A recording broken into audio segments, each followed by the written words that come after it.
ഇന്ന് റാഗി കൊണ്ടുള്ള ഒരു ഹെൽത്തി ആയിട്ടുള്ള ഡ്രിങ്കിൻ്റെ വീഡിയോ ആണ് നമ്മൾ ഷെയർ ചെയ്യുന്നത്.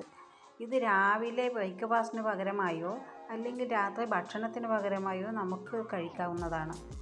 പിന്നീട് നമുക്ക് വേറെ ഒന്നും കഴിക്കണമെന്നില്ല. അത്രയും നല്ല ആരോഗ്യത്തിന് ഇതിൽ വേറെ ഹെൽത്തി ആയിട്ടുള്ള ഇൻഗ്രീഡിയൻസ് ചേർക്കുന്നുണ്ട്. അത് ശരീരത്തിന് ആവശ്യമായിട്ടുള്ള ബെനിഫിറ്റ് നൽകുന്നുണ്ട്. വണ്ണം കുറക്കാനും സൗന്ദര്യം വർദ്ധിപ്പിക്കാനും വേണ്ടിയുള്ള ഹെൽത്തി ആയിട്ടുള്ള ഡ്രിങ്കാണിത്. കൊളസ്ട്രോൾ കുറക്കാനും പ്രഷർ കുറക്കാനും പിന്നെ നമുക്ക് സൗന്ദര്യം വർദ്ധിപ്പിക്കാനും ഇത് നല്ല ഒരു ഡ്രിങ്ക് കൂടിയാണ് കേട്ടോ. അപ്പോൾ ഇത് ഉണ്ടാക്കുന്നത് എങ്ങനെയാണെന്ന് പിന്നെ നമുക്ക് വീഡിയോയിലോട്ട് കിടക്കാം. ഞാൻ ഇതിന് വേണ്ടി എടുത്തത് 2 സ്പൂൺ റാഗിയാണ്, അഥവാ മുത്താറി എന്നാണ് ഞങ്ങൾ ഇവിടെയൊക്കെ പറയുന്നത്. പണ്ടൊക്കെ വീട്ടുവളപ്പിൽ തന്നെ കൃഷി ചെയ്യുന്നൊരു സാധനമാണ് മുത്താറി. അപ്പോൾ 2 സ്പൂൺ എടുത്തിലും അത് കുതിർന്ന് 2 സ്പൂൺ കുതിർത്തിയാൽ തന്നെ ഒരു 3 ഗ്ലാസ് ജ്യൂസെങ്കിലും നമുക്ക് ഇതിൽ നിന്ന് കിട്ടും. അതുകൊണ്ട് നമുക്ക് ആവശ്യമില്ലാത്ത എത്രയാണോ അത്രയും അതിനനുസരിച്ച് നമുക്ക് റാഗി കുതിർത്ത് വെക്കാം. പൊടി എടുക്കുന്നുണ്ടെങ്കിൽ പൊടിയായാലും നല്ലതാണ്. ഞാൻ എടുത്തത് മുത്താറിയാണ്. നല്ലവണ്ണം അരച്ചിട്ടുണ്ട്. ഇതുണ്ടല്ലേ, നല്ലവണ്ണം അരിഞ്ഞ് വന്നിട്ടുണ്ട്.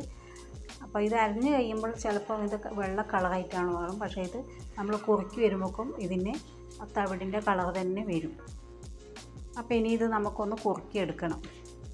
ഞാൻ അതിലൊരു പാത്രത്തിലേക്ക് ഇട്ടിട്ട് നല്ലവണ്ണം ഇളക്കി മിക്സ് ആക്കുന്നുണ്ട്. ഇനി ഇതിലേക്ക് 2-3 ഗ്ലാസ് വെള്ളം നമുക്ക് ഒഴിക്കാം. എത്ര ഗ്ലാസ് ഒഴിച്ചാലും അതിന്ന് കുറുകി വരുമ്പോൾ പെട്ടെന്ന് അത് കുറുകി വരും. അതുകൊണ്ട് പ്രത്യേകം ശ്രദ്ധിക്കേണ്ടതെന്ന് വെച്ചാൽ ഇത് കൈ വിടാതെ ഇളക്കിയെടുക്കണം. കാരണം അല്ലെങ്കിൽ ഇത് കട്ട പിടിച്ചു പോകും. അതുകൊണ്ട് പ്രത്യേകം നോക്കേണ്ടതാണ്. അപ്പോൾ ഇത് നല്ലവണ്ണം ഇളകി വരുന്നുണ്ട്. കണ്ടില്ലേ, ഇത് ഇപ്പോൾ 2-3 തവണ ഇളക്കിയതേ ഉള്ളൂ. അപ്പോൾ തന്നെ ഇത് വറ്റി വരാൻ തുടങ്ങി. നല്ലവണ്ണം നമുക്കിത് കോരിയെടുക്കുന്ന വിധത്തിലായിരിക്കണം കിട്ടേണ്ടത്. ഇതിൻ്റെ പച്ചച്ചോയ മുഴുവനും പോകണം. പച്ചച്ചോയാകുമ്പോൾ നമുക്കത് കുടിക്കാൻ ചെറിയൊരു വിഷമം തോന്നും. ഇതുണ്ടെല്ലാം ഏകദേശം പറ്റിയിട്ടുണ്ട്. നല്ലവണ്ണം വെന്ത് വന്നിട്ടുണ്ട്.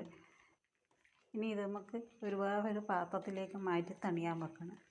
ഈ പാത്രത്തിൽ തന്നെയാകുമ്പോൾ ഇതിൻ്റെ ചൂട് കൂടും. അപ്പോൾ പെട്ടെന്ന് തണിഞ്ഞ് കിട്ടില്ല. അതുകൊണ്ടാണ് വേറൊരു പാത്രത്തിലേക്ക് മാറ്റാൻ പറയുന്നത്. അപ്പോൾ ഇത് നമുക്ക് വേറൊരു പാത്രത്തിലേക്ക് മാറ്റി തണിയാൻ വെക്കാം. ഇതിന് 2 സ്പൂൺ എടുത്തെങ്കിലും ഒരു പാത്രം നിറച്ചും ആയിട്ടുണ്ട്. ഇപ്പോൾ അത് ഏകദേശം തണിഞ്ഞിട്ടുണ്ട്. ഇനി നമുക്കതൊരു ജാറിലിട്ടിട്ട് അടിച്ചെടുക്കണം. ഇത് അടിച്ചെടുക്കുന്നതിന് മുമ്പ് ഇതിൽ 2-3 സാധനങ്ങൾ കൂടി ചേർക്കണം കേട്ടോ. എല്ലാം നമ്മളെ ശരീരത്തിന് ആവശ്യമായ ഹെൽത്തി ആയിട്ടുള്ള സാധനമാണ്.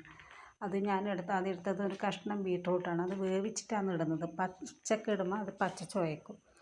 പിന്നെ ഒരു 2 ഈത്തപ്പഴം ഇടുന്നത് നമുക്ക് മധുരത്തിനനുസരിച്ച് ഇടാം. പിന്നെ ഒരു പൂവമ്പഴവും അല്പം പാലും. നമുക്ക് ആവശ്യമായ പാല് തണുപ്പിച്ചതായിരിക്കണം, എന്നാൽ അതിൻ്റെ ടേസ്റ്റ് കൂടും. ഇനി ഇതെല്ലാം കൂടി നമുക്കൊന്ന് അടിച്ചെടുക്കാം. ഇത് കണ്ടില്ലേ, അടിച്ചെടുത്തപ്പോൾ നമുക്കതിൻ്റെ മൊത്തം കളറേയും മാറി. മുത്താറിൻ്റെ കളറോ ബീട്രൂട്ടിൻ്റെ കളറോ എന്നാന്ന് പറയാൻ പറ്റില്ല. കാരണം ഇതിലെല്ലാം അടങ്ങിയിട്ടുണ്ട്. ഏറ്റവും നല്ല രുചികരമായ ജ്യൂസായിരിക്കും ഇത്. രുചികരമായി മാത്രമല്ല, നമ്മളെ ഹെൽത്തിക്ക് ശരീരത്തിന് ആവശ്യമായ എല്ലാ പോഷകങ്ങളും അടങ്ങിയ ഒരു നല്ലൊരു ജ്യൂസാണ്. കാണാൻ തന്നെ എന്ത് രസമാണ് അല്ലേ.